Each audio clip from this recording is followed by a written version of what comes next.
আপনার কাছে কেমন ছিল আমাদের জার্নিটা? জি, আলহামদুলিল্লাহ আমার অনেক ভালো লেগেছে।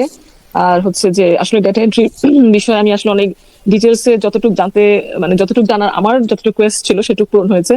পরে ফার্দার হয়তো আরো অনেক কোর্স করতে হবে আমাকে ফ্রিল্যান্সিং এর কাজগুলো করার জন্য আর কি। হুম, সেটা হয়তো আমি আমার নিজের মানে ব্যর্থতা দিয়ে আমি সেই স্কিল ডেভেলপটা করতে পারলাম না। হুম। বাট এই সেশনটা ডেফিনেটলি খুবই ভালো ছিল, এতে কোনো সন্দেহ নাই। আর ডেটা এন্ট্রি ছাড়াও আপনি আরো অনেক বিষয় আমার মনে হয় মানে কভার করেছেন। এটা কিভাবে আপনি করলেন আমি জানি না, বাট এটা আপনার একাডেমি হয়তো পারমিশন দিয়েছে, যেমন ভার্চুয়াল অ্যাসিস্ট্যান্ট নিয়ে আপনি একদিন করলেন, আলাপ করলেন। জি। আর ওভারঅল ওভারঅল আমার কাছে মনে হচ্ছে যে ক্লায়েন্ট ক্লায়েন্ট ওরিয়েন্টেড কাজ কিভাবে করা যায় সেটা আমি অ্যাটলিস্ট মানে এখান থেকে বুঝতে পেরেছি আর কি, যে এই এই ক্লাস থেকে। আর ডেফিনেটলি আপনি খুবই কর্ডিয়াল, খুবই কি বলবো, ফ্রেন্ডলি আর কি। এটা আপনি আমার কাছে অনেক ভালো লেগেছে, এটা সত্যি কথা। কারণ আরো দু একটা কোর্স আমি করেছি, তারা খুব মানে ভয় পাওয়া দেয় আর কি, যে মনে হয় যে না ফ্রিল্যান্সিংটা বোধহয় সবার জন্য না। বাট আপনি মনে করেন যে না, সবার জন্যই হতে পারে, আপনি একটু এফর্ট দিলে এটা সম্ভব। এই এই কনফিডেন্সটা বিল্ড আপ করা মানে অডিয়েন্স বা পার্টিসিপেন্টস এর মধ্যে, এটা কিন্তু অনেক বড় ব্যাপার। কারণ আমরা তো এক একজন এক একটা ব্যাকগ্রাউন্ড থেকে এসেছি, কেউ different age, different culture, different educational background. তো সবাই তো আর ফ্রিল্যান্সিং এর ব্যাপারে অত সিরিয়াস হয় না, বা সিরিয়াস হলে কিভাবে আগাবে এটাও বুঝে না। জি। তো এই ব্যাপারে আপনার আপনার এফোর্ট অবশ্যই মানে অ্যাকনলেজ করার মতো। Thank you. অনেক ডিস্টার্ব করেছি, so I apologies for that. হ্যাঁ, না, না, সমস্যা নেই ম্যাম। আমাদের কাজই তো হচ্ছে সাপোর্ট দেওয়া আর গাইডলাইন দেওয়া আপনাদেরকে।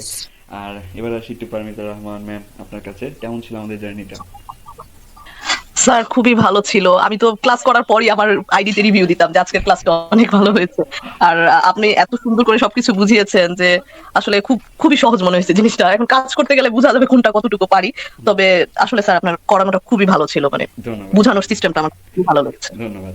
আর এবার একটু রাজ্জাক স্যারের কাছে আসি, তখন পাইনি স্যারকে। স্যার, আপনার কাছে কেমন ছিল জার্নিটা? আসসালামু আলাইকুম স্যার। আসসালাম। স্যার তখন একটু প্রবলেমের কারণে স্যার লাইনটা একটু ডিস্টার্ব করছে, যার কারণে ঢুকতে পারিনি।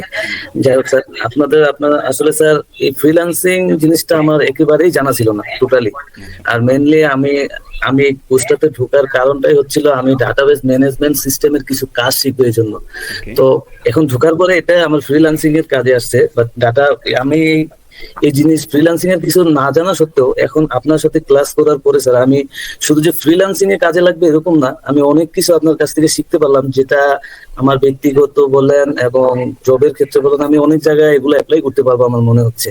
অনেক আলহামদুলিল্লাহ। নতুন নতুন জিনিস শিখছি, যেটা আসলে আমার মোটেও জানা ছিল না, কোনো আইডিয়াই ছিল না। যা আপনার কাছ থেকে অনেক কিছু শিখতে পারলাম স্যার, এবং আপনার সাথে দীর্ঘ অনেকদিন ছিলাম, আলহামদুলিল্লাহ অনেক ভালো লাগছে।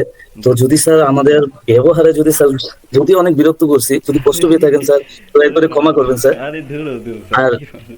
স্যার আমরা আপনি অন্তত আমি চেষ্টা করবো আপনার সাথে থাকার জন্য। আলহামদুলিল্লাহ স্যার আমি অনেক কিছু শিখতে পারছি, আমি নতুন অনেক কিছু আমার ধারণা হয়েছে, আমার কাছে অনেক ভালো লাগছে স্যার। জি, এবং ধন্যবাদ। আপনার জন্য স্যার দোয়া থাকবে, আমাদের জন্য দোয়া করবেন স্যার। অবশ্যই, অবশ্যই আপনাদের সকলের জন্য দোয়া করি যেন নতুন বছরটা আপনাদের খুবই ভালো একটা কাটুক, সময় নিয়ে কাটুক। আর যেন আমরা নিজেদের স্কিলগুলোকে একটু ডেভেলপ করতে পারি, কাজে লাগিয়ে কিছু একটা আর্ন করতে পারি, বা ফিডব্যাক হলেও আমরা বের করতে পারি। হ্যাঁ,